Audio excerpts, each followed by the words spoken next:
Good evening, everyone, and welcome to the sixth session of HackTalks organized by Equinox, the annual tech fest of IIITL.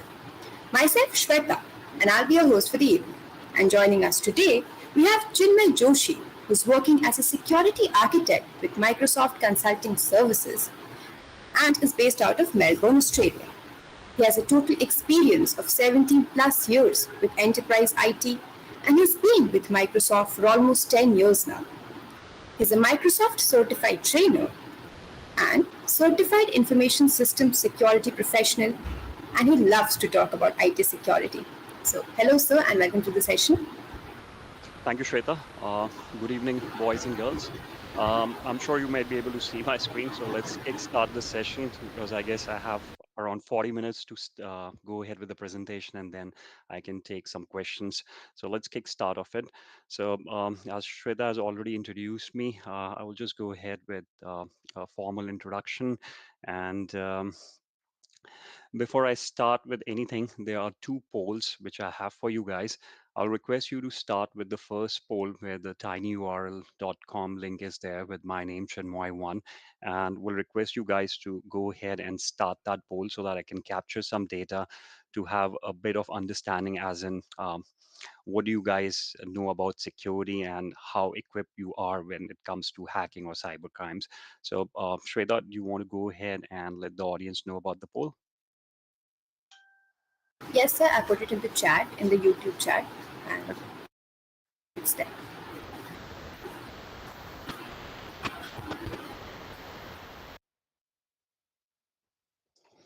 I'm also just trying to get access to the poll just to see what the audience has given me a feedback or what inputs I have received from them.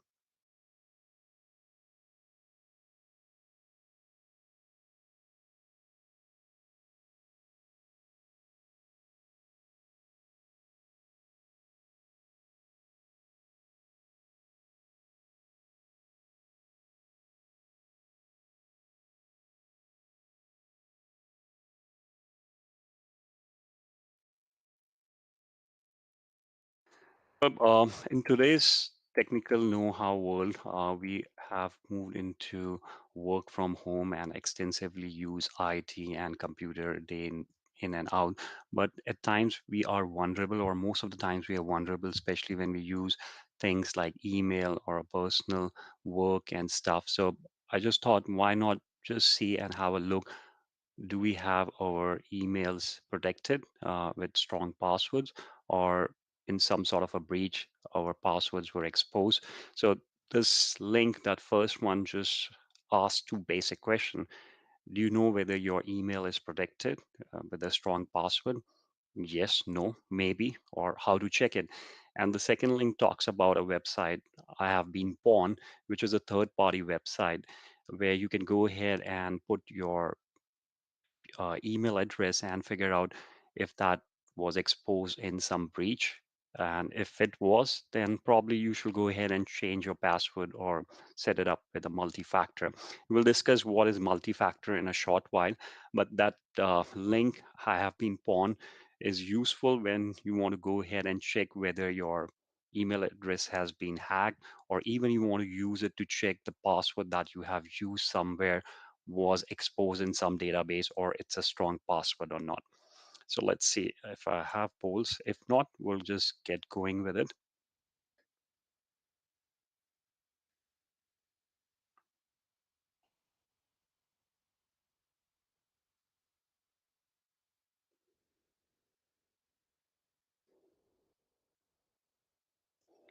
Anyways, I will get going. Can't spend a lot of time there. Um, let's see.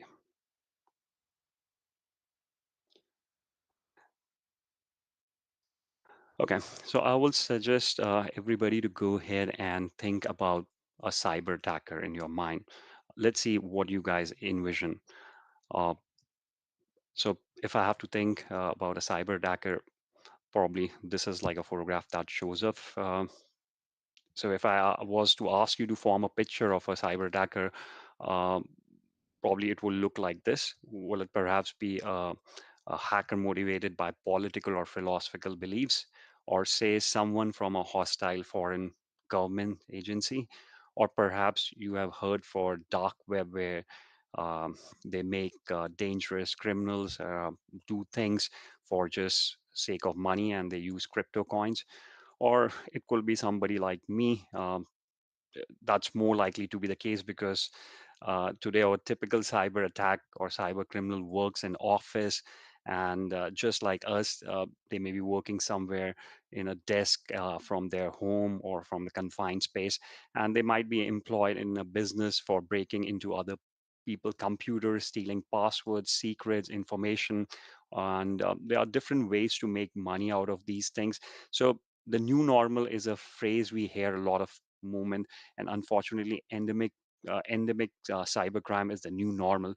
So we need to be diligent and smart in using these modern day tools, and I will share a few techniques to make your life a bit safer. So going forward, we will be talking and discussing these terms in cybersecurity.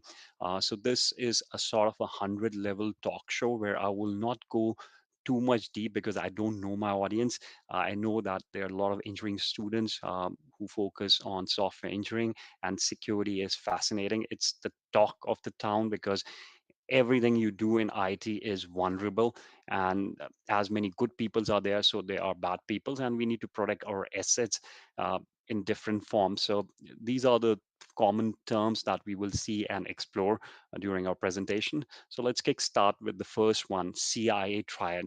So people confuse it with CIA, which is the US agency, Central Intelligence Agency, but here CIA stands for confidentiality, integrity, and availability.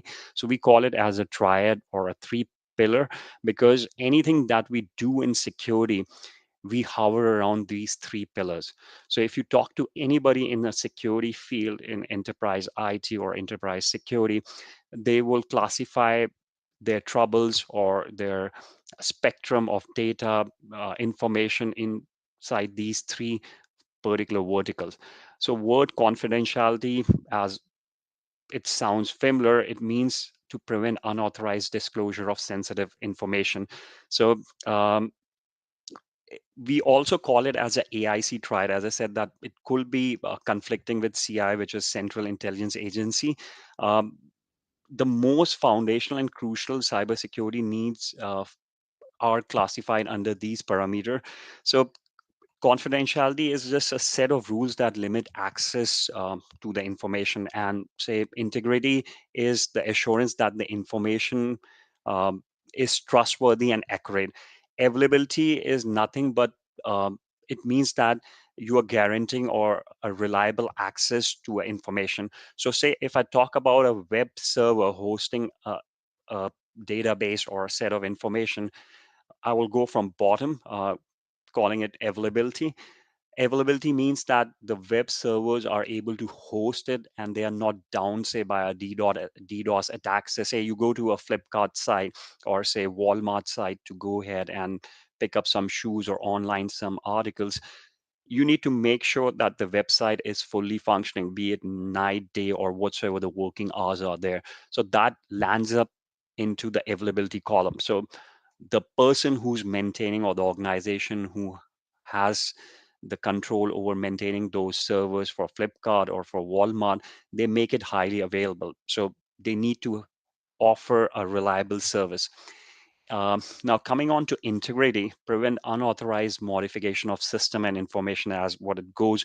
Integrity is crucial. It means that the information that you are looking at can't be challenged.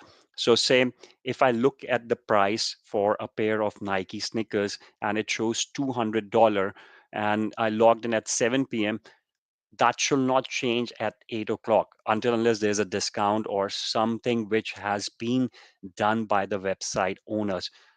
So think it like, say, if I sitting in Lucknow access a Flipkart or Walmart site at 7 p.m.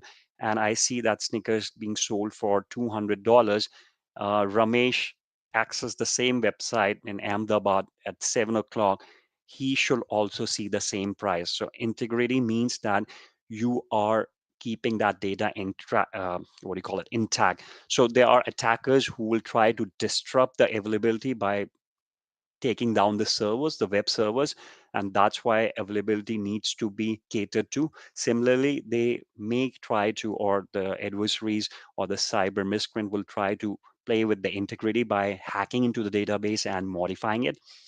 Coming on to the last part, confidentiality, it means that you should not have an unauthorized disclosure of service information. So we talk about this word PI, which is your private information, uh, or a privileged information. It could be your name, your details, which can identify you. Say in India, you use a PAN card.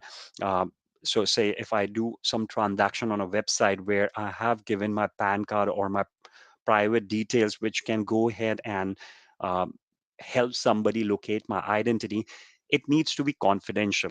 It should not be available for some Tom, Dick, Harry by accessing that database of the website. So say I'm a cyber criminal, I hack into the Flipkart database and I pick up an identity for Ramesh who logged in Ahmedabad at 7 p.m. and I stole the phone numbers. So that is not confidential. So I need to make it confidential. So say even a Flipkart backend administrator who has a SQL access or he is an admin, they need to make sure the permissions needs to be in such a fashion that, say, a network admin who is also managing the web servers will not be able to go ahead into the database and take out the information. So to conceal that information, we bucket it into a confidentiality bucket. So that what makes up the CIA triad. So these are the backbones or the pillars against which we form the security for any assets that we have. So let's get on to the new one. It's called phishing. I'm sure you might have heard it day and night because everybody uses email and they get a lot of spam and phishing email. So phishing, as we see in the picture, is derived from the literal phishing word, where you go ahead going for a fishing, you use a rod with a reel and you bait a fish. Similarly, attackers go ahead and send you emails to go ahead and get data, your credentials, or information out from you. So, say it's a way I can say that cyber criminals steal confidential information. Could be something related to your banking, logins, credit card, business login, password, or say they will just go ahead and send you a lucrative offer where you go ahead and click to go ahead and attempt these things. So let's see, this is how phishing email looks like. So often you see that they just have a header and response format absolutely correct, and you can't figure out, like, we all are in hurry, we just glance over it and we say that, hey, I got an email from PayPal, and I do use PayPal because it's a known fact that there are folks who are using PayPal. So as a cyber tracker, I just go ahead and send you this email where I tell you that, hey, you have a PayPal account and it is getting temporary limited or locked down. You click on this link and do blah, blah, blah. Now, when you get a phishing email, you need to be very cautious. So I've highlighted things that you can try to figure out while figuring it the authenticity of that email is to look at the language, the email address. So the header may say services at internationalpaypal.com, but if you expand it, the email ID has a different PayPal value. It's a PAI, which is something goofy. Now, you can also try to look into that email to figure out grammatical mistakes, because these attackers can be in Philippines, it could be in China, or English may not be their first language. So say if you get something lucrative which is trying to get your credentials out, make sure you do a proofread. Just don't glance over it and start clicking onto it, because you are vulnerable and you may end up losing your data. So the simplest of the things that you can try is looking at the URL, see if it's legitimate. If it's behind a header, try to expand it. Hover your mouse around that email from where it's been sent out, and you could figure out easily. Look for language. There may be grammatical mistake, there may be spelling mistakes. If a professional organization sends you an email, they make sure they do a proofread before sending. But attackers, in haste, in hurry, they may not do that. So this is the simplest of the things that you can try before clicking on URLs in the email and avoid these phishing attempts. Going forward, there are different types of phishing. Um, Now, in IT world, these are different phishing attacks that we see. It's called email phishing, spear phishing, clone, pop-up whaling. So I'll just pick up email phishing first. This is pretty flat, like it's on the basis of a classification that you get an attack to phish your credentials on an email, and the cyber attack criminal is trying to go ahead and steal your information. So that's what we talk about as a email phishing attack. Spear phishing is a micro where we are zooming into a specific type of attack where we are going ahead and sending an email in a specific form or a message that may appear to come from your boss. So say if you were working in an organization called Amazon or say xyzcontoso.com, you get an email saying that, hey, I'm your boss. Somebody hacks into your boss credential doing a brute force attack, or they get hold of your boss's password or email. They send an email saying that, hey buddy, I'm in a need, can you go ahead and transfer some money to me, thinking that it's a boss in need and we are obliged to help our boss. We may go ahead and send that money or transfer that money. So that is a specific attack that happens. It's spear phishing. Clone phishing, just try to replicate the emails you receive, but it adds dangerous links. So say somebody crack into your exchange mailboxes of your environment, say of an organization like contoso.com. They get hold of emails what they see being exchanged between different employee. So say a attacker attacked my identity and they are able to access my mailbox. They see what sort of emails I exchange with my regular colleagues.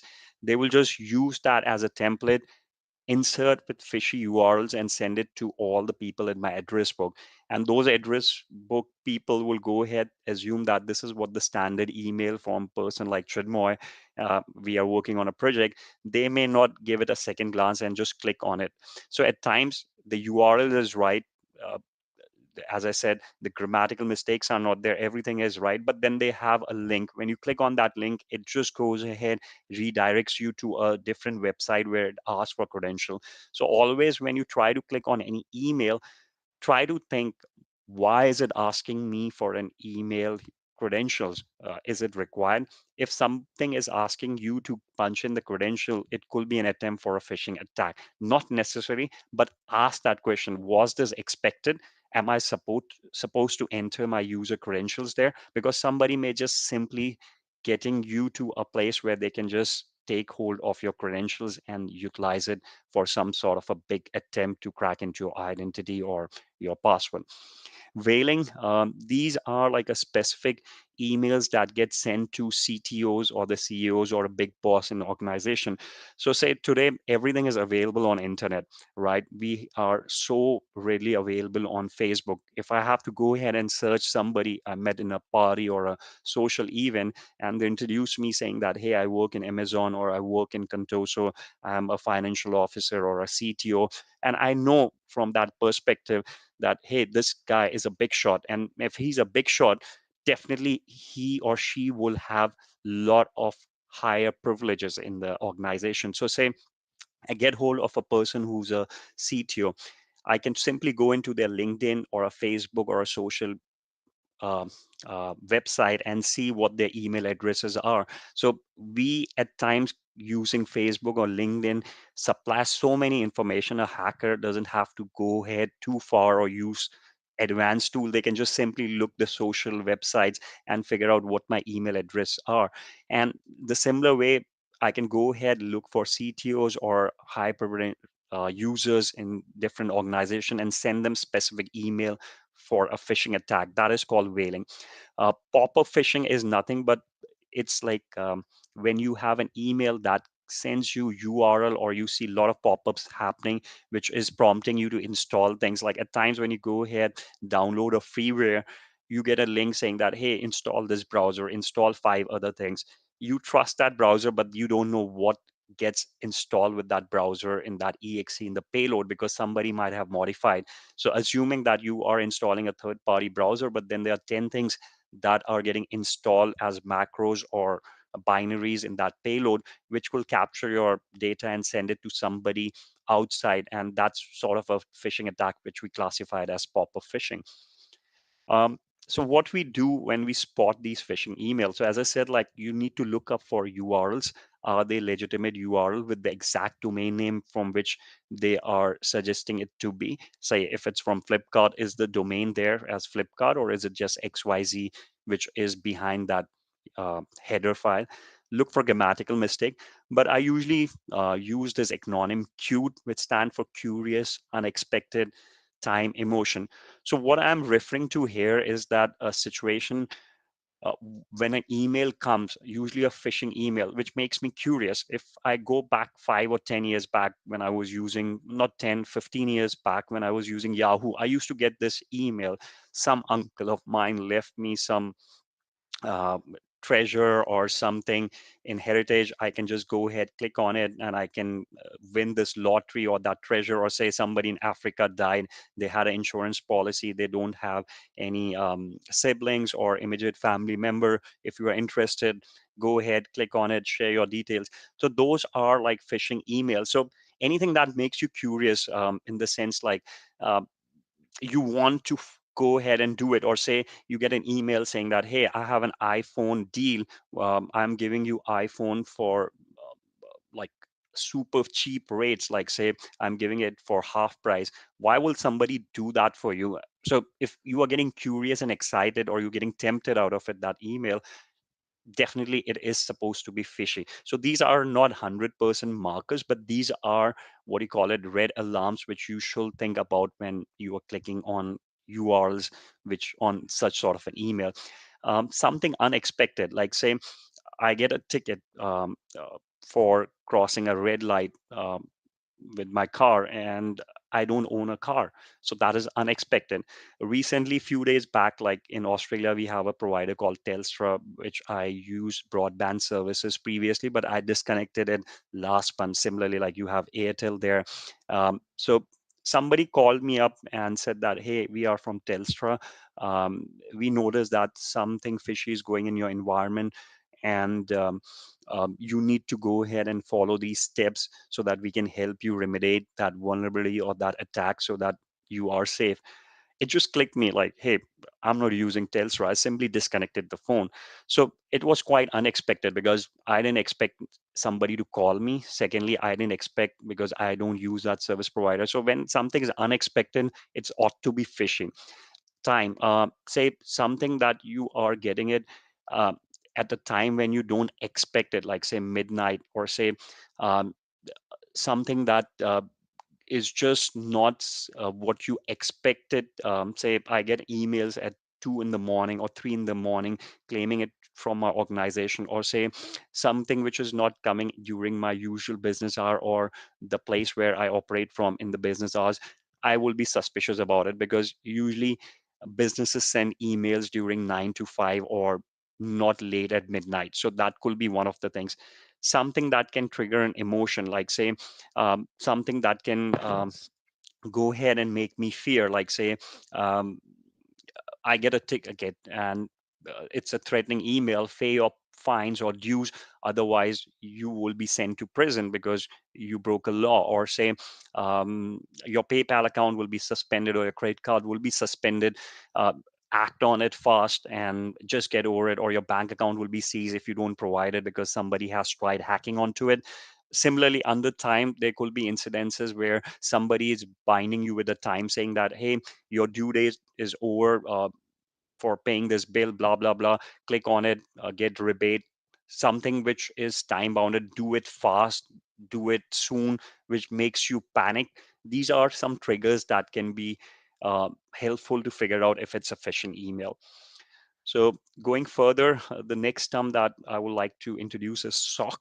It is like Security Operations Center. So you might have seen in movies like there is a SOC center like in Pentagon, sorry, not Pentagon in US. They have different ID folks working, and there's a state attack. They go ahead, look in the screen. Similarly, all the top companies or big company have a IT team. They keep collecting data from different devices which they have for safety and safeguard. Say firewall is one of the devices. What traffic came in, what activities happened, they analyze it. So SOC is like a centralized function within an organization, where they employ people, they have processes and technology to continuously monitor and improve the security posture of that particular organization. And it has people who will act as a deterrent by doing things to stop uh, doing analysis, and they also respond to cybersecurity incidents. Like it's like a central command post, which is taking telemetry from across an organization ID infrastructure, including things like your networking devices, appliances, um, information stores, whatsoever you use IT for. It's just go ahead, collect all the data, analyze it, act on it, try to go ahead and detect attacks, even try to do proactively some exercises to stop it, figure out vulnerabilities, what are loose in your organization, in your network. So these are the people who sit together, closely monitor the activities in your organization for day-to-day IT. Traffic and stuff that is happening there in your organization. In these SOC team, there are different type of people. We use this word commonly in IT sector in security. This is called red and blue team. So red team, if you see on the screen, these are simulated adversary attempting to identify, exploit potential weakness within the organization cyber defense. So think of a red team exists just to attack, and a blue team is there to defend in your organization. So you attack your own assets just to see how good they are. Like say in army, we do these exercises, right? We fight each other just to see if the other person is competent enough to defend, and somebody defends it. So there are two teams usually in a SOC. One is a red team which attacks their own asset, but it's sort of a healthy attack. It's just like preparing it for the worst uh, contingency time or contingency. And a blue team from your organization will try to defend it to see how good they can defend. So the ambition is to strengthen the security posture by learning from a combat mechanism. And they can also have a purple team, which is there to support, which is like a mixture sitting in between, because red team will win brownies if they are able to crack, hack into it, if they are able to make your web server unavailable by doing some attacks, or say they are able to encrypt file or decrypt file which were confidential. So they win that way. Blue team is something which will go ahead, try to see if the attack is happening, how they can go ahead and stop it, defend it. And the purple team is like which will go ahead and orchestrate that particular process. Like say for these organizational activities you need funding, so the top manager needs to fund this particular whole process. So the purple team will look into that management side. Or so a purple team will be sort of a intermediary between red and blue team to organize these things for you. So the red team objective and duties mostly include like compromising a target security by getting information out of it, infiltrating into system, or breaching the physical parameter, which is your network security, your LAN, and avoid detection by the blue team. They need to make sure that while doing all these things, the blue team don't get them um, caught hand, and it needs to be a surprise attack. Um, at times it becomes very difficult for blue team to defend or even figure it out, and that's what the learning that they go through. And the red team may use different tools. They may exploit bugs and weakness in the target infrastructure, and that what helps the organization to figure out and find out what these weaknesses are. It also highlight gaps in the organizational technical security that requires patching, improving, or fixing.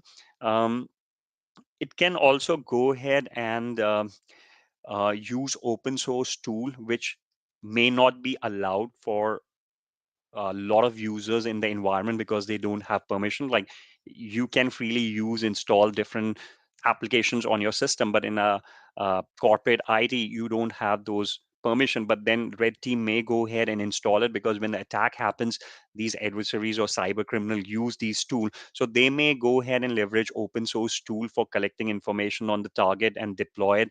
And they can just go ahead and decoys, they can use decoys to throw the blue team off the guard. So that's pretty much the red team.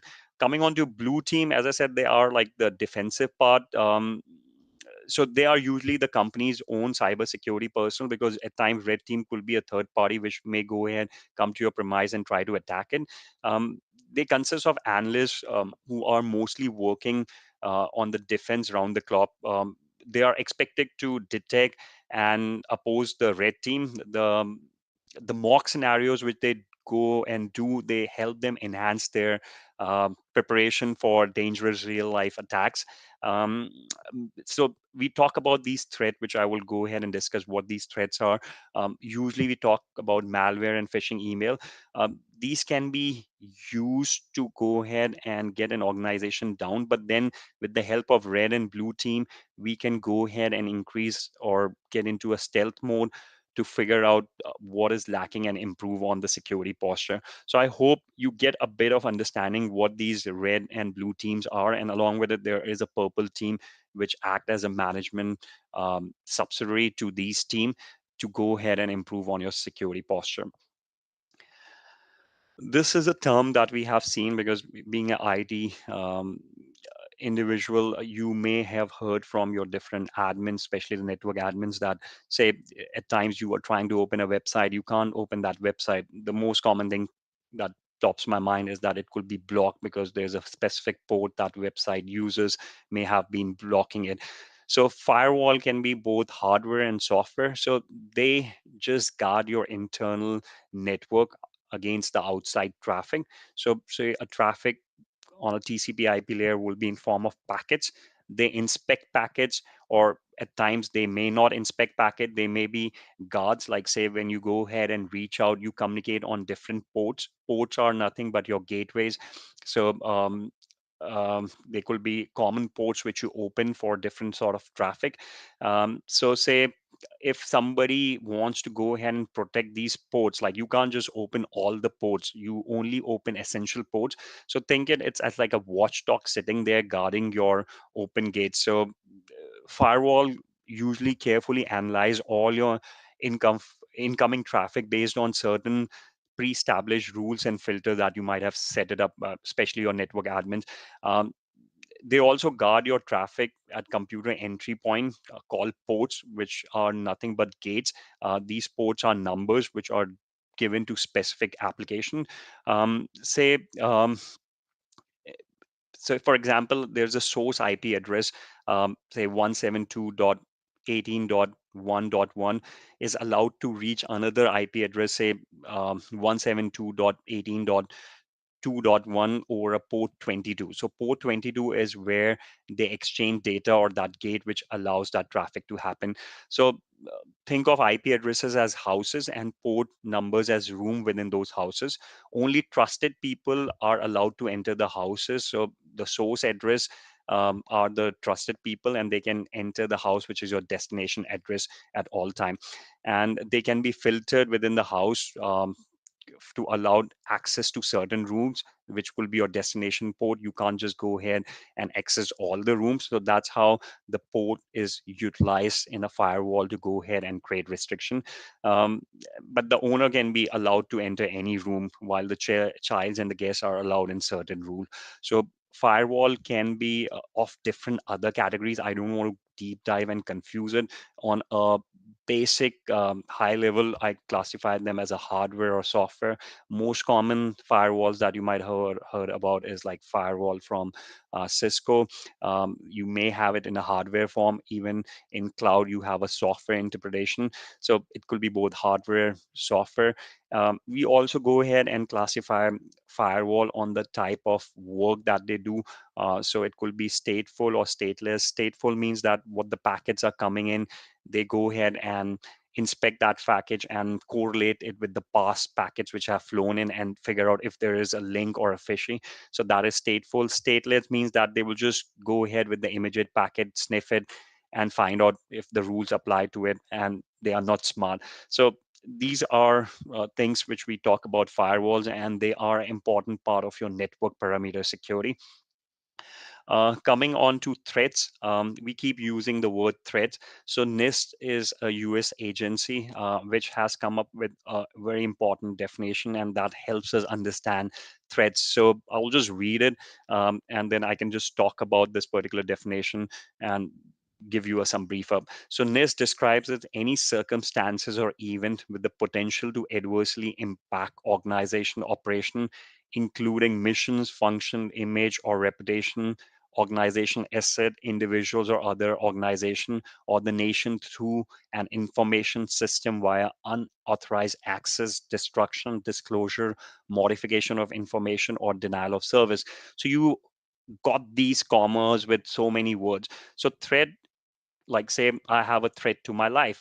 When I travel outside or step outside my house, I have a threat to my life. I can be crushed over by a car, or say I can just fall into an open what do you call it, pothole or a gutter, and I can die. Similarly, threats are like the grave danger which an organization, institute, or even a nation can expect from the adversary, and that can impact their productivity. Say I have my um, electricity plants which are taken down by a cyber attack criminal, so that takes my productivity. My whole nation can go into darkness if I lose a grid. Similarly, it could be at organizational level where, say, my backend servers which are hosting my SQL database goes down due to some sort of an attack, or say it can be something that has been done by by my competitor organization. So say I'm a company listed in NSC stock exchange or BSC, and I'm trading with the name Contoso, and there's a new company who hires cyber criminals and they go ahead, hack my data, and I'm all over the news. That will be my reputational damage. So anything that jeopardizes your asset, your image, your reputation, your normal functioning, those are threats for you. So on the table right hand side, we see one these different type of threats. Say spoofing identity. Spoofing means just to go ahead and change it. If you use somebody else's password to authenticate, that is some sort of a authentication um, category of threat. Now, there's a difference between authentication and authorization. So, authentication is something like verifying who you say you are. So, say if I tell you that I am Chinmoy Joshi, I have certain identity, say my passport, which validates who I am. Authorization is something which is a check, what access do I have. So say if I go ahead and show my passport, I have validated myself and authenticated, but my authorization is with my passport. Say it helps me get a right to vote, because being a citizen of India, I show my passport, which just gives me a claim that I can go ahead and vote. But say if I don't have a passport of India, or I don't have any authorization to prove that I can vote, I will be denied that particular thing. So that is authorization. Authentication just means vanilla of verifying your identity. Tampering with data, this includes modification of data, anything that you are sending over the network. If it's not HTTPS, it is using a HTTP transport layer, and it is not over 443, it's not TLS encrypted. Anybody can go ahead and listen to that conversation. They can go ahead and modify those bits. So what you land up losing is the integrity. Now, if you see, integrity is one of the CIA triad that we talked about: confidentiality, integrity, and availability. So integrity means that you keep your data intact. So if I send over the wire from my IP address a packet which has data, say it has my name Chinmoy, when it reaches the sender, it should still show my first name as Chinmoy. But during the midway, somebody acted as a man in middle attack. They go ahead, obscurate that packet, or just tamper with my data, and they change my name from Chinmoy to Ramesh. That is losing the integrity of data. Repudiation is a word which means you are denying um, something which you have performed. So, it comes under non-repudiation. So these days we use digital signature, like in Acrobat, Adobe, we have signed. So my signatures, digital signature reveals if I have taken agreement that this is, I am obliged to do all these things. So say if I go ahead and tell XYZ, hey, I will go ahead and offer them these services for a price of $500, and then I deny it, that will be sort of a repudiation example. Now, if I have an endorsement in a form of a government bond with my signatures on it, I can't go ahead and deny that thing. So that is a threat type repudiation. Information disclosure, that comes under the CIA triad of confidentiality. What we are talking about, confidentiality is just to maintain your privacy. That data should not be accessed by somebody who don't have a privilege to access it. So as I gave an example long back when I was talking about website, so say there's a SQL admin who is maintaining a database. Being an admin, he can look into rows and columns of the database, he can read data and churn information, but he or she can do that as in if they have access or privileges or rights or permissions on that database. Now, say I have a network admin who is looking into the load balancer, the server in the environment. We all working on a team. If that network admin can also access that particular data, like a SQL admin, that will be a breach of confidentiality, because as a network admin, I should not have the permission to go beyond my jurisdiction to look into the SQL side of the data. So how we give these privileges, we work on a important aspect called lease privilege. You should be given only the privileges to do your job. Anything beyond your job should not be under your kitty. So say I have access to a folder, being a second year student, um, a sort of a admin has a SharePoint repository where they have hosted folders, and I'm a second year student. I should only have rights to the second year folders. If I have rights to the third year folder, I can go ahead and access that data. That will make that data unconfidential for second year student, because they are not supposed to access it. And if they go ahead and access it and they modify that data, and the third year student access that same folder and find that information change, that means that the integrity is lost for that data. And say on that same term, the second year student with permissions go ahead and delete that particular data folder for the third year student. The third year student goes ahead, logs into that SharePoint site and try access that folder.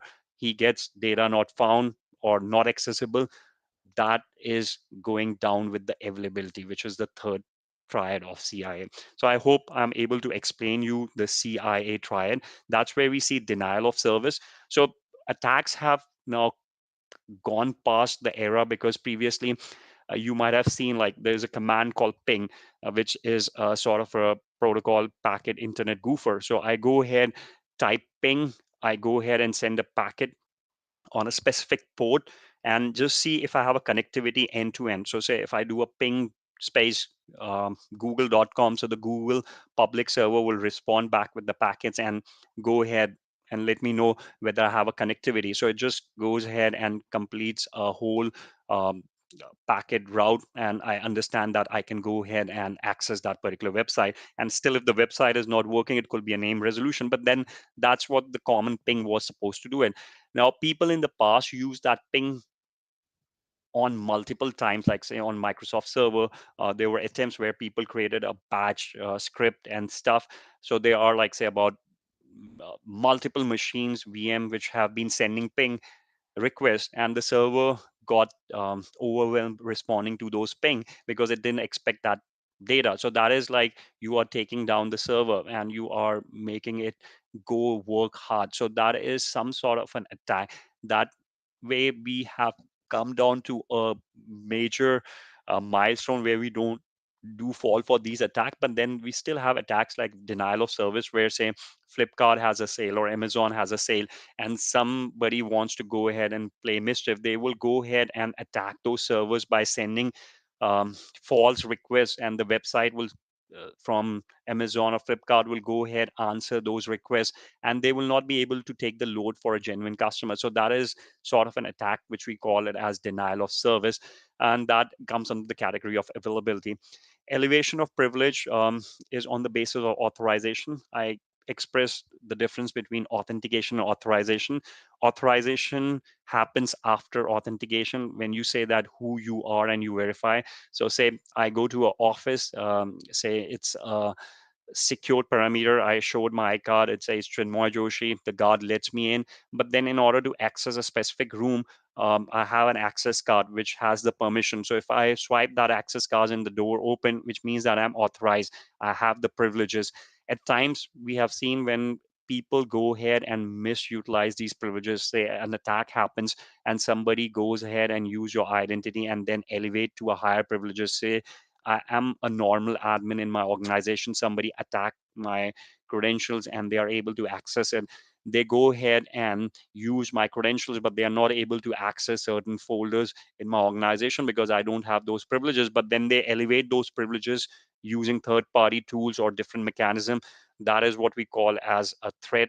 We categorize it as elevation of privileges.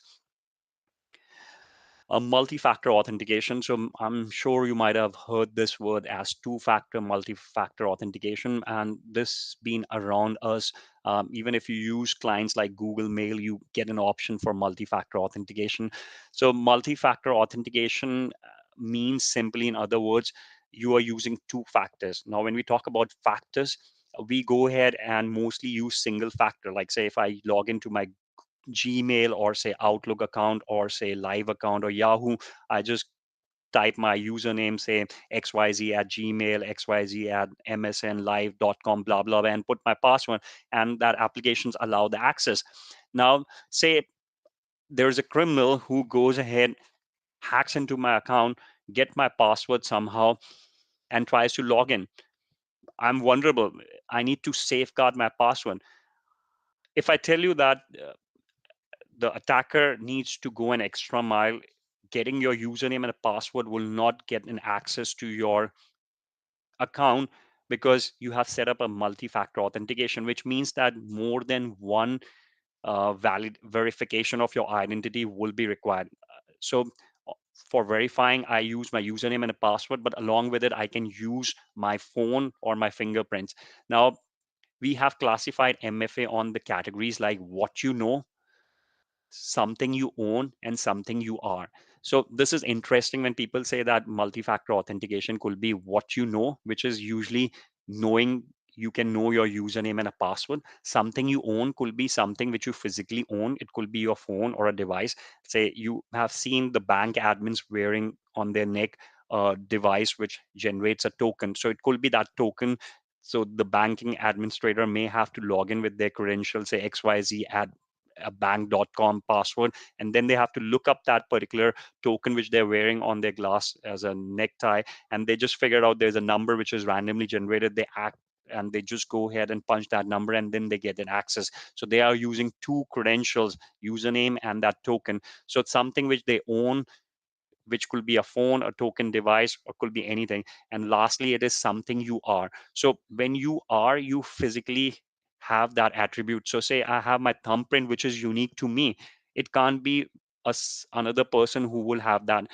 Something you are could be like your retina scan. You have seen in those sci-fi movies, they go ahead and look in through your retina and they allow you access. So somebody can use that as a, so there is a cost to use and implement these. You may not go into something you are most of the time, but then something you know is always there, username and password, and you complement it with something like something you own, which is your phone device. So if you haven't said, go ahead, set up multi-factor authentication. You just safeguard your personal email. Just God forbid somebody cracks into your email, username, and password, they still will not be able to hack into it if they don't get hold of your phone. So I'm not saying that you are not vulnerable if you have set up MFA, because it could be a possibility that they steal your phone also, and then they can hack into it. Like as in movies, you see that they can't get into a secure facility. They need an eye, and they just go ahead and take that person as a captive, and then they use their eyes forcefully. So but you should do whatever you can to go ahead and safeguard your SS. So the gist is use multi-factor, use different factors to authenticate, and they can be classified on stuff, what you know, something you own, and something you are. These days, we have also added another category which you might see. in most of the recent literatures or places, something where you are on the basis of location. So you might have seen, like, if you sign into certain applications, say, I will use the closest as Google. So say I was flying to Dubai, and my last successful login was from um, Australia.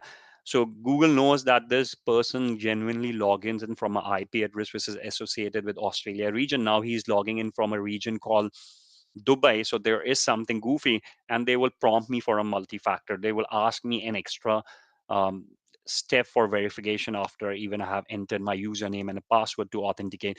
So that is on the basis of your location. So multi-factor authentication can be set up on the basis of your authentication, and there's a category called something, as you have, you are, you own, what you know, something where you are, which means the location is also a MFA category now added recently.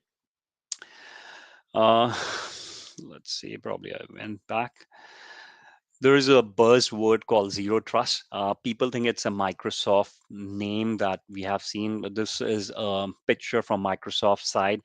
Zero trust, but zero trust is a term that was coined by NIST. That's an organization for security, which looks into the U.S. security that is based out in U.S. So they coined up the term zero trust.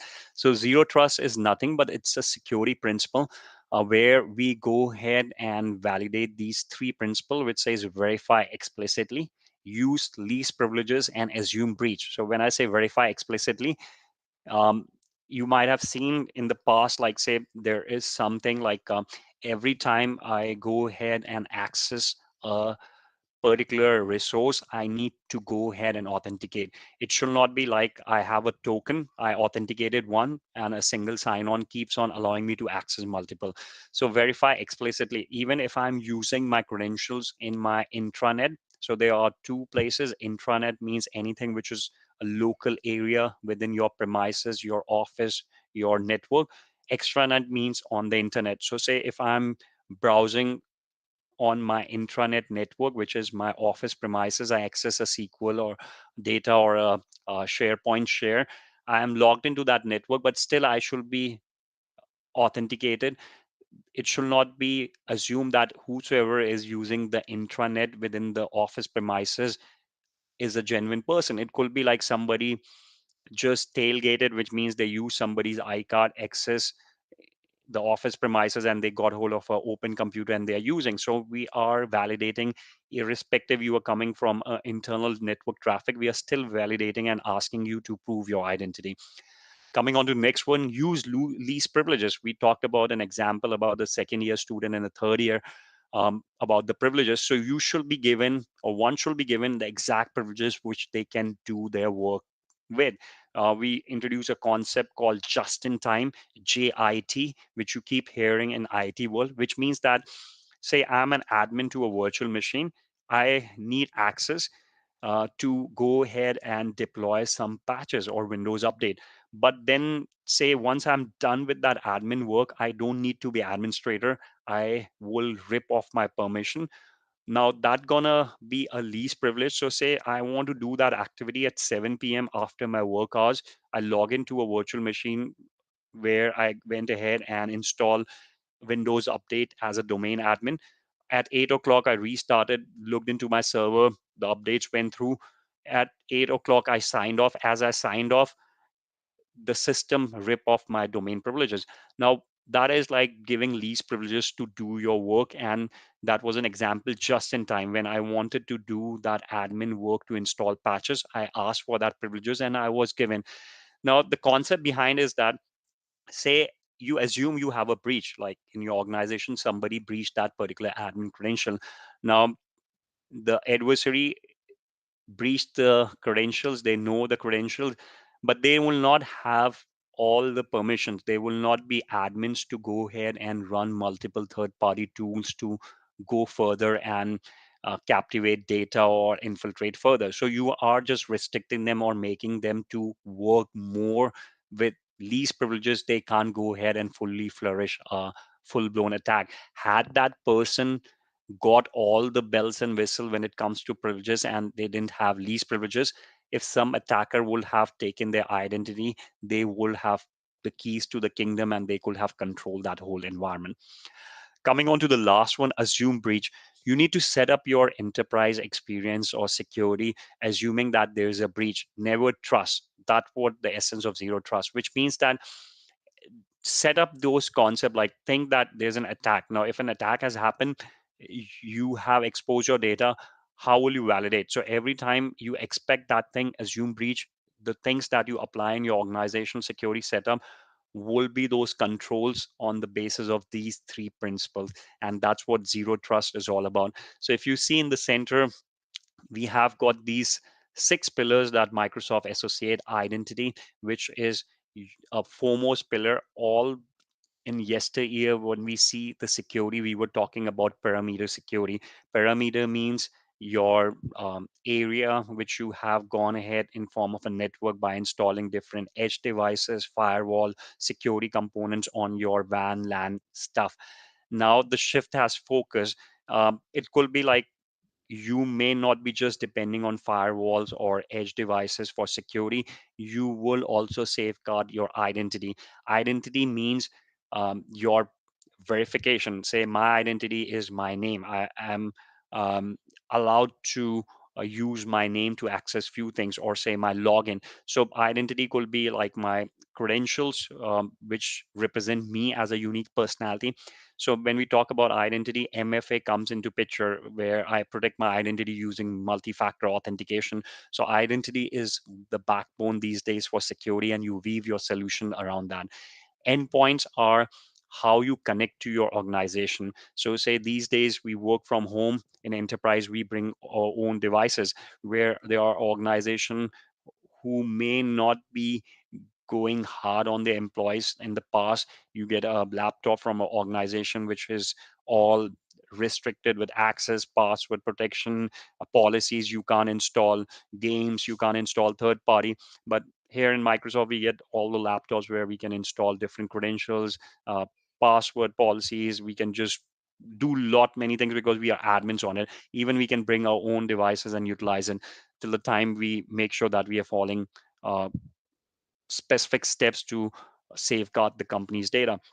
Now, if you bring your own devices, you are vulnerable, because these endpoints are that what connects or hook up to your internal network or your office perimeter. So you need to safeguard those devices by setting up policies. So we have different tools, certain policies that restrict, monitor these endpoints, so that the data that is being generated by somebody's device which is infected. Say I have a device which I use from home to connect to my organization, but my device get infected because I have full privileges. Somebody from my home, like say my spouse, just went into it and she was browsing a website, buying something on a third party, and she clicked on some ad which installed something.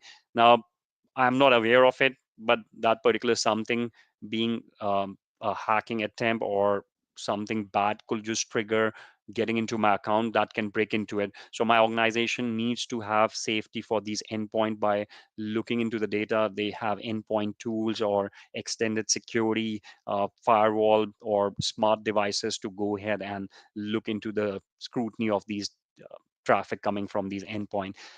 Third one is data. Anything that I stored needs to be governed. Like say we have got a lot of compliance. You hear about GDPR, which is like a European norm. So any data that you host of a European citizen, if it gets breached, the party who has hosted that particular data needs to update that person. So say I'm a European user, I had my data which has been kept on some website outside Europe or even in Europe, and that website says Mercedes or say some European company, say Volkswagen, and they did some service from their customer and their data got leaked. They have a duty or a moral obligation to inform that XYZ about their data within a stipulated time.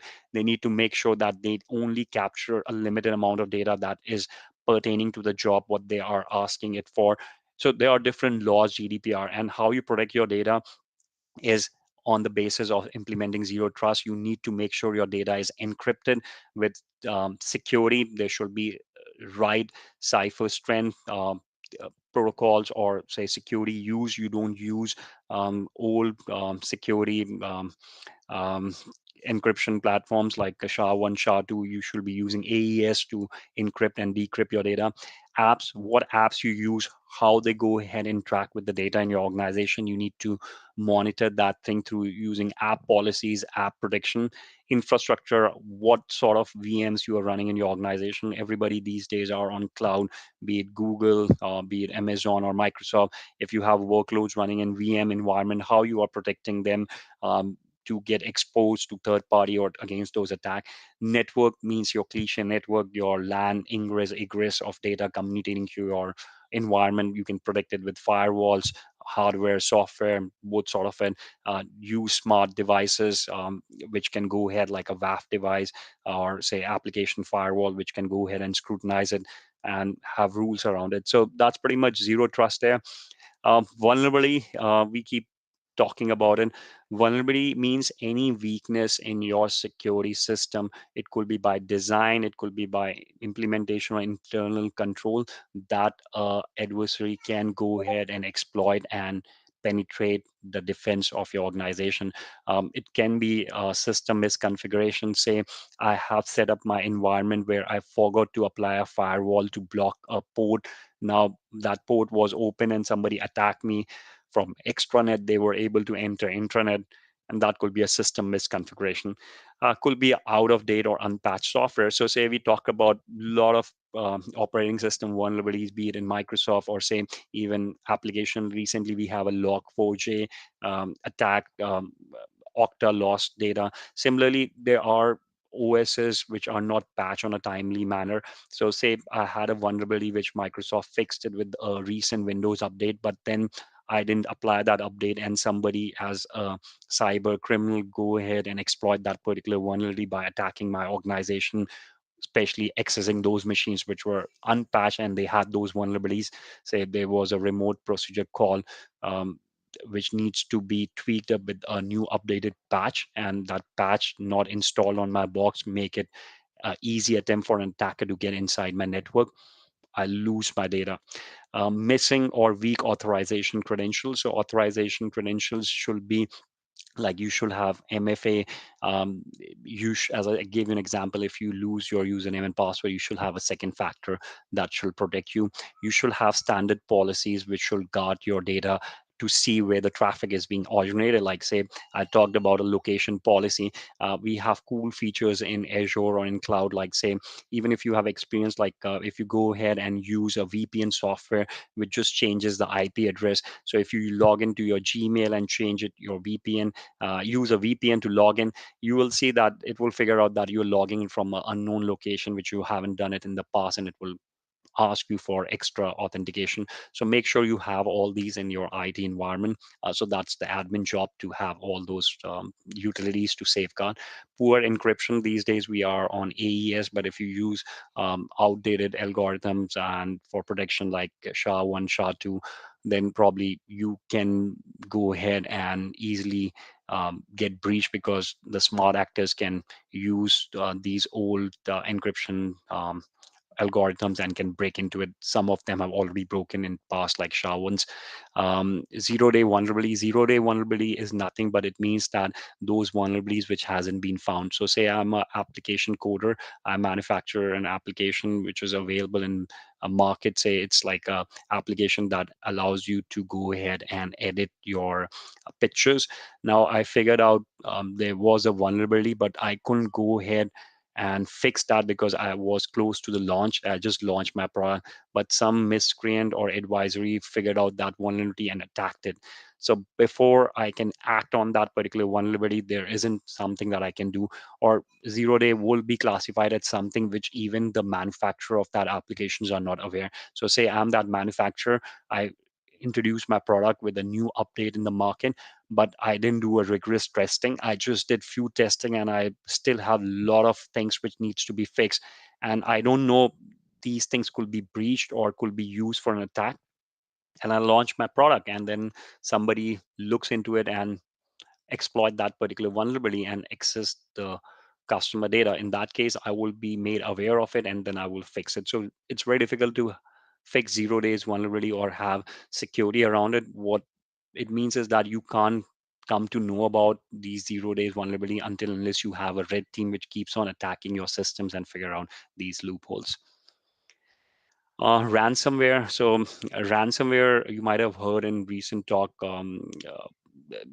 like all over the news, like some XYZ company was attacked. They were in news and they were asked this is ransomware. Sony lost a lot of data and they had a lot of movies and stuff which got attacked and then they encrypted.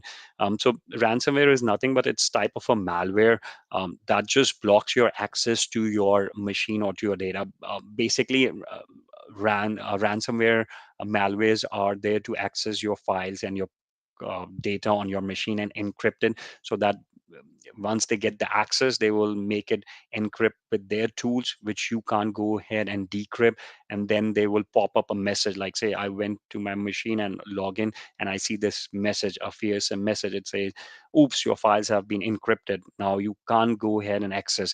So the easy way to overcome, if I don't want to pay them a ransomware, which they demand, in lieu of giving me that key to decrypt, I need to format my machine and restore that data. And that's why people say have adequate backup.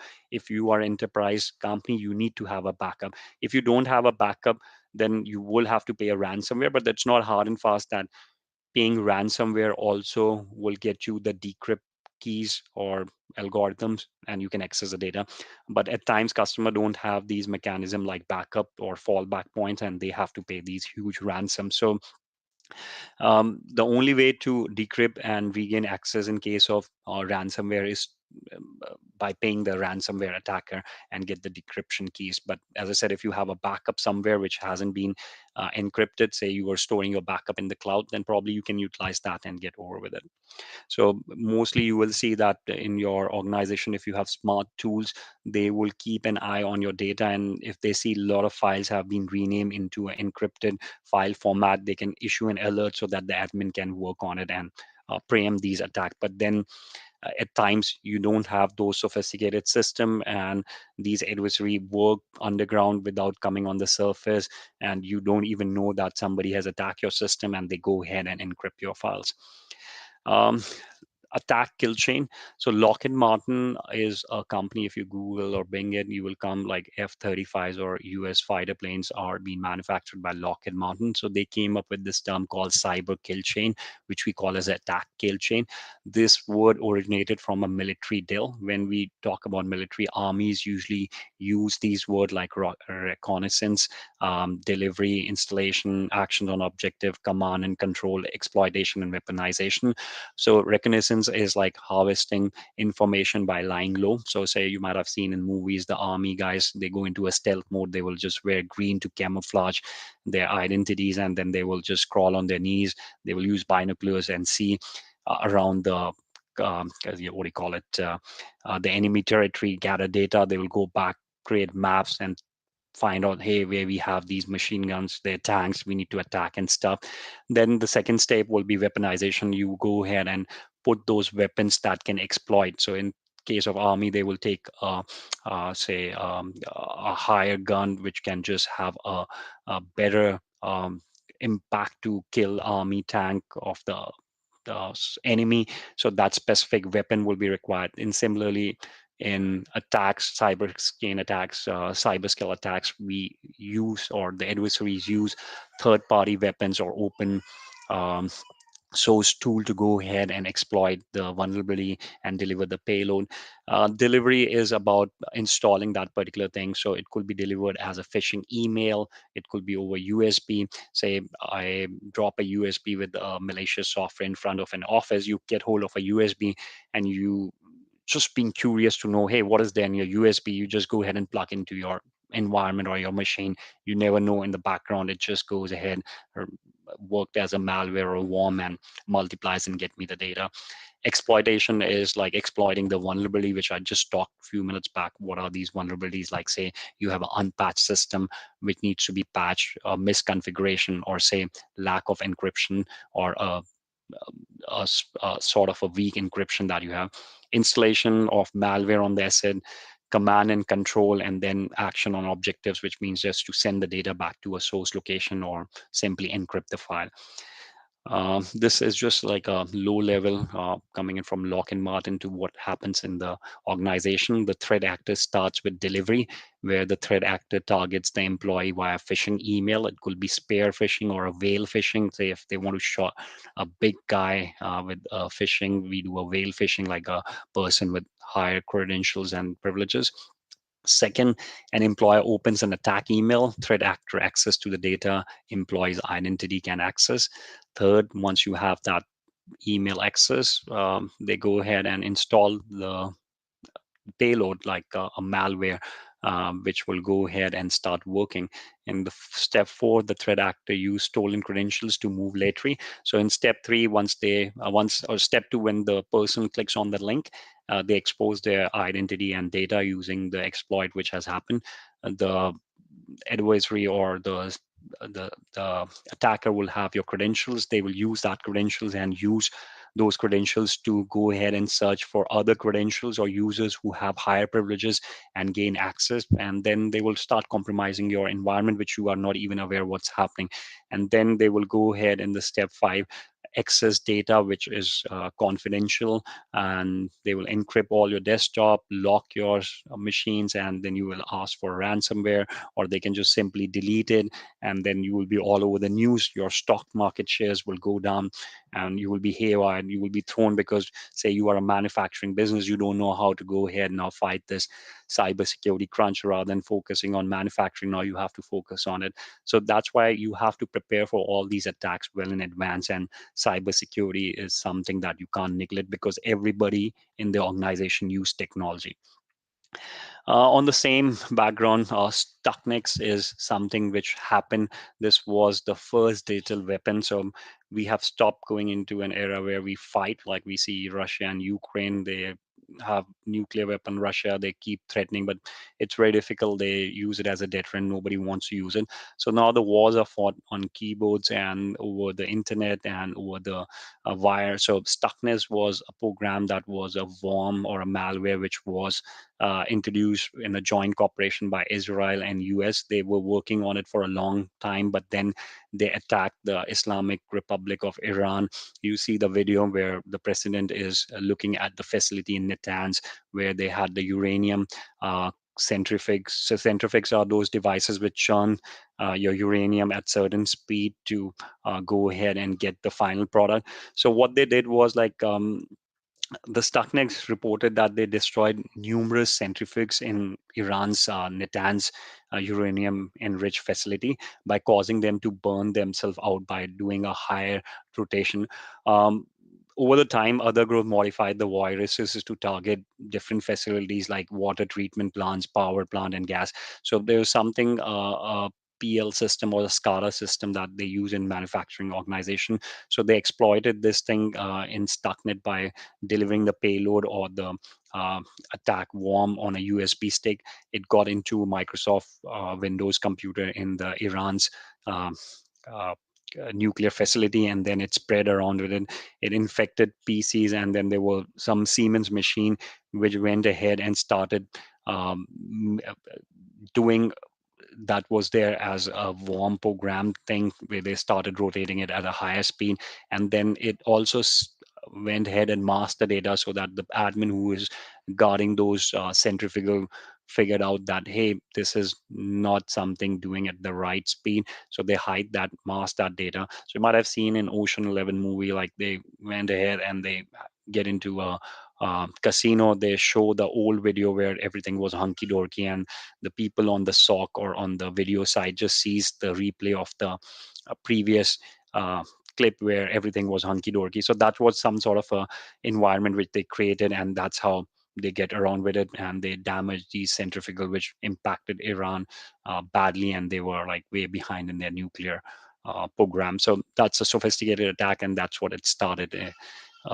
with this worm and malware being created. Now it's common, you see these state attacks that happens, like advanced persistent threat. Like there are so many countries who just attack and do it. They may have their national espionage, which will go ahead and capture these secrets or um, different countries databases, and they will just crack into it and get all those information.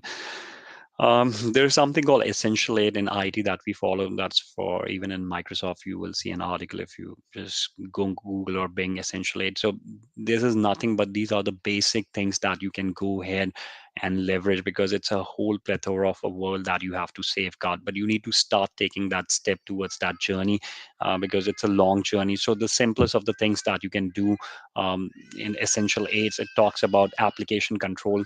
Restrict your application so that they don't go ahead and traverse data in a different manner which could expose vulnerabilities. Patch your application regularly.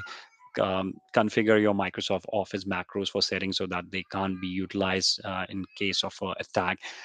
The user application should be hardened. Restrict admin privileges, which is like the lease privilege. Patch your operating system because if your operating system is patched on a regular basis, these vulnerabilities will be mitigated. Use multi-factor authentication, and lastly, use regular backup. So that's what it comes to it. Next steps, what I will say, take away from it: be careful with your password. Use a password manager to store it. What happens is that when we create a password, we create something which we can remember. I will use my password, say for name of my daughter, wife, my loved ones, or say a dictionary word, which can be easily cracked and attempted. But if you have a long password, say um, fox jumped over the bridge 1 2 3 and stuff, it's very difficult to crack into it. But then you need to use that password as a unique password every time when you log into some application. These days we have got numerous emails, numerous application. Every time we have to churn a new password, it becomes difficult for a human brain, and we just keep rotating the password. So managing this, I will suggest use a password manager. Even in Edge browsers by Microsoft, they have a capability where you will see they will generate a 15 or 14 digit password which is unique, and they store it into your browser. So that's a healthy practice. Watch out for phishing links and emails. I gave you that term cute, or look for grammatical mistake in the headers. Look for hover around the email address. If it looks suspicious, the domain names are different. Look what time the mail was sent. If you find something that email should not have, like say it is something that is making you curious, tempting you, luring you, avoid those things. The simplest way to act to it is either report to your organization, to your IT, or just delete it. Update latest security patches to avoid vulnerability. Don't use operating systems which are not patched because they are much more prone to attack. Use multi-factor as much possible. Start with your emails. Just don't use your username and password. Have second factor. It could be an authenticator app by Microsoft or Google, where you will get a code. You punch in that code and it will let you know that is form of something which you have, like a device. Use complex password, which I told you, and keep checking for your email password held by visiting Have I Been Pawned, which I gave you the initial link where you can just check your email and figure out if it has been hacked or not. So I will go ahead and call it a day with it, and we'll open up for question. So handing it over to the presenter to let me know what questions we have, and I can take them. Thank you so much. So that was such an interesting and informative session. My As pleasure. for question, as for questions, so there's a question which is that, like, you were talking about passwords. So is using softwares like 1Password a good choice? And what if they themselves are not safe? Yeah, so it's like a catch 22. But then think about it like, say, if there's an exploit. So if you go to Have I Been Pawned, where you type in your password and you see that there was a vulnerability or somebody exploit. So if that is a paid company, so think it about it like penny wise, pound foolish. So then you have to do a risk assessment. So I have a password which is a weak password. Now I can't keep up with it and use a password manager. Now, the chances of the password manager application being getting breached and then exposing my password, say, is 4 out of 10. But then if I don't use it and use a complex, use a simple password like a dictionary word, or say a common name like a god name, or say my friend's name or some activity, that can be brute force and captured much more easily. So you have to make a choice between lesser of an evil. So I'm not saying that using a password manager will give you into a stealth mode, because if that application, a third party, gets cracked, like say we have a Log4j which got cracked, Amazon, Microsoft, Minecraft, all the different technologies use it to store their data. now it is vulnerable and it has been exposed. So it's like defense in depth. Use different mechanisms, just don't have a fort which has a primary door that needs to be breached. Have multiple doors. That's why I said use multi-factor, use strong password, use third-party apps also. So if you don't want to use a third-party app, try using complicated password. But again, the question arises: where will you store it if your machine gets stored with that password, and if it itself get attacked because you don't have it patched? So there are different ways you can get attacked. You have to safeguard all those doors. So it's a choice which you'll have to make. Do you want to use a weak password and then somebody cracking it into it? The chances are higher compared to you losing it using a third party password manager, where the chances will still be not that great. But again, have a multi-factor authentication set along with it, so even if your password gets cracked into it, you have a second factor. And lastly, keep checking it on how I've been pawned. So if there's a database which has exposed your password, good time to go ahead and change it. Hope I answered that question. Yes, sir. Another question is, how good are antivirus softwares when there are so many vulnerabilities being discovered frequently? So antivirus software have changed in the recent time.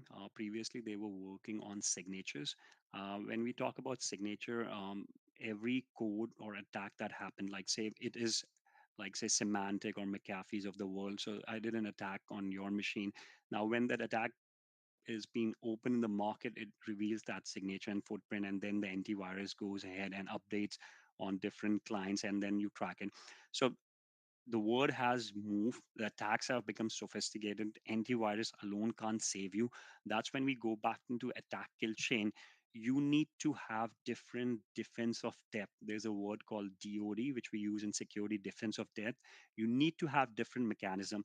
So the attack starts from say a phishing email. You need to have equipments to go ahead and figure out if that email has a phishing link, like you have Office 365 Safe Link. I'm not promoting my Microsoft product, but then there are third parties that can do it. Coming back to it, single software antivirus can't protect you.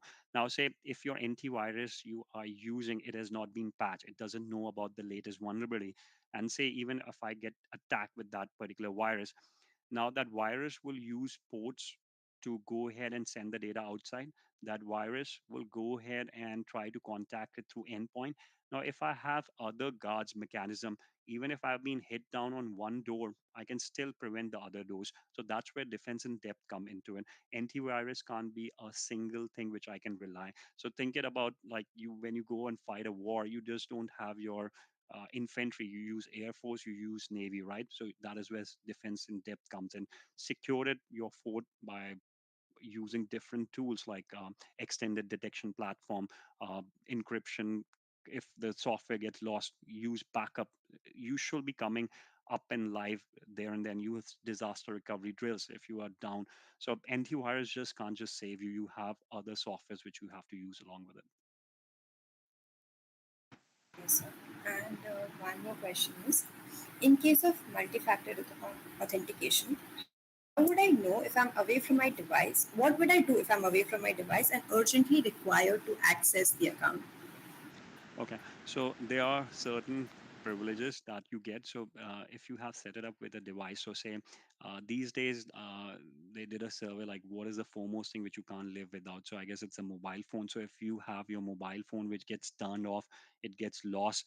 So in that case, what you can do is that you have secretive codes. Like if you use, I will use a home based technology rather than going into enterprise. So say if you have Gmails and stuff and you have your mobile phone which gets lost. So you can generate pre-attempted codes which you can save it at the safe places, and instead of that second factor coming up from your device, you can use those code in the worst case scenario. So that's a fallback point. So say I'm a user called xyz at gmail.com. I have my password as XYZ. I know my password. The second factor comes on my phone, which is a code on an authenticator app. And say I met with an accident on a bike, my phone got damaged. Now I need to access my email urgently because I am on a laptop. I need to inform my parents, and I don't even have a phone, or say I have to inform my school. So if I have those codes, which is a fallback point, I can just use that code to bypass the second factor and use it. So Gmails and other apps also have those bypass points for these contingency sakes. Okay, sir, that brings us to the end of the session. So, anything that you would like to add, sir? No, thank you for being a wonderful audience. And I just use a lot of time on a Friday. I wish you all the best. In case you guys want to get in touch with me, I'm easily available on LinkedIn. Send me your queries, and I will say that keep exploring. It's an inquisitive word. And I leave you with a thought. If you guys do want to explore this, there's a cool documentary which I saw on Netflix called Spycraft. Go give it a shot. You will figure out how the world has changed and what has happened in recent times when it comes to attack, espionages, and cybersecurity. All the best, guys. Enjoy the weekend ahead. Thank you so much, sir. Thank you so much. Thank you. Take care. Bye. Thanks.